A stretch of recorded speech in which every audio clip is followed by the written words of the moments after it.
इस फिल्म का जो किरदार है वो पूरा ही हटके है, बिल्कुल ही हटके है। और from the first scene to last scene आपको ऐसा लगेगा कि जैसे इट्स अ डिफरेंट पर्सन। तो मेरे लिए तो सारे ही सीन बहुत ही डिफ़िकल्ट थे और बहुत ही अनयूजुअल थे। तो हर एक ही सीन बहुत ही अनयूजुअल रहेगा। लेकिन I think favourite scene as an actor अगर कहा जाए तो मेरा जो पीयूष मिश्रा जी के साथ एक बहुत अच्छा सीन है, जो वो मेरे मामा बने हुए हैं। और मामा भांजी का जो एक फेस ऑफ टाइप एक सीन है, वो बहुत अच्छा लगा मुझे। It was a change for me because usually in a film I'm the one who creates comedy. In this film, comedy just happens to me. So I don't really have to do anything to create the comedy. But I think जो ये किरदार है रोहन का, he's not a very nice guy. There are no innocent people in this film. So I think whatever happens to him, जितना वो manized है या जो भी करता है, he deserves what happens to him in this film. He fully deserves it. So you completely enjoyed it. It shows, you know, the face. yeah, there was very little acting required. So You're just natural. so, It's a black comedy drama. It's slightly demanding, this film, because the treatment of the film is a tribute to Hindi pulp का जो एक imagery होता है ना, वो मोम की गुड़िया 100 करोड़ का भिखारी, उसका जो एक कैरेक्टर्स होते हैं रंजीत और colonel Shastri, but the content is not. It is a political film, but the way to say it is different. It's not a film running in isolation. It's reacting to our times and the sickness of this modern India and the great Indian dream. और सबके ऊपर है, मगर इसका कहने का तरीका it's done like अ तमाशा, एक सर्कस की तरह इसको बोला गया है. मगर हमारी मतलब मेरी जो रिएक्शन टू मॉडर्न इंडिया है उसको एक, लेकिन ये जैसे मैं बताया कि ये फिल्म एक एक्चुअली बहुत बड़ा तमाशा है. ये 2-2.25 घंटे का ऐसा खतरनाक तमाशा है जिन्होंने बहुत सही बोला कि बहुत ये बी एंटरटेनमेंट है, बी ग्रेड एंटरटेनमेंट है. बहुत मज़ा आने वाला है सबको. और प्राइमरीली ये एक लव स्टोरी है, रिवॉल्वर रानी की लव स्टोरी है ये.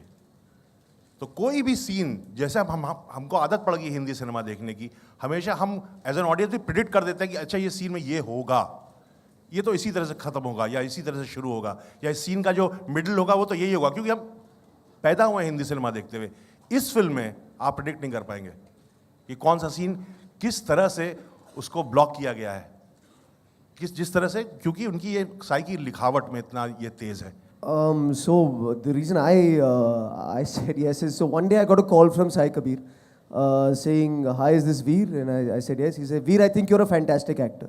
So if you start with a compliment, of course I'll take the call. So compliment ke baad he said, please come to the office, and we talked about this. And you have to understand, for me, this is not a film jahan you would expect to see me in the film at all. It's a complete different zone, different university of cinema than I've ever been exposed to. I usually play very happy, funny characters, etc. So to play something this intense and still be funny at the same time, that to me was the challenge. When they said Kangana's doing the film, that was the cherry on top of the dessert. So for me, it's about the script, the director, and if the director believes in me to do something that maybe a lot of people don't think I can do, that's the reason to do the film. देखिए, आप film देखिए, आपको भी दर्द होगा, सबको दर्द होगा, ठीक है.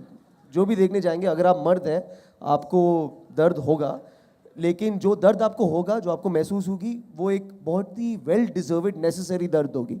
तो आप उसको एंजॉय कीजिए उस दर्द को. मीठा दर्द, जैसे वीर मीठा को दर्द, महसूस जी. हुआ है सारी फिल्म में. जी. मुझे एक्चुअली में मुझे लगा कि शायद पुरानी बात होगी, लेकिन जब इन्होंने मुझे कहा इन भीड़ों में अभी भी बागी होते हैं, तो मुझे थोड़ी तो हैरानी हुई कि यहाँ पे. और हम लोग एक दिन शूट रैप करके जा रहे थे, तो कुछ भागी आ गए थे. इनको हमारी गाड़ियाँ 8-10 गाड़ियाँ, वो थोड़ा सा चेक पॉइंट सा था वहाँ पे, तो वहाँ से निकल रही थी, तो गाड़ियाँ अचानक से रुक गई. 10-15 मिनट हो गए. तो मैंने फ़ोन किया, मैंने कहा वीर सर को फ़ोन किया, मैंने कहा क्या हो गया, सबकी गाड़ियाँ क्यों रुक गई. तो ये गन पॉइंट पे थे. इनको कहा जा रहा था कि अपनी एक्ट्रेस को निकालो और हमें उनके साथ फ़ोटो खिंचाना है. पर तो लेकिन इन्होंने इतनी बहादुरी दिखाई, इन्होंने कहा एक्ट्रेस नहीं निकलेगी, तुम चाहे मुझे मार डालो. मुझे पता भी नहीं था. तो अपनी जान पे खेल के मुझे बचा के लाए हैं.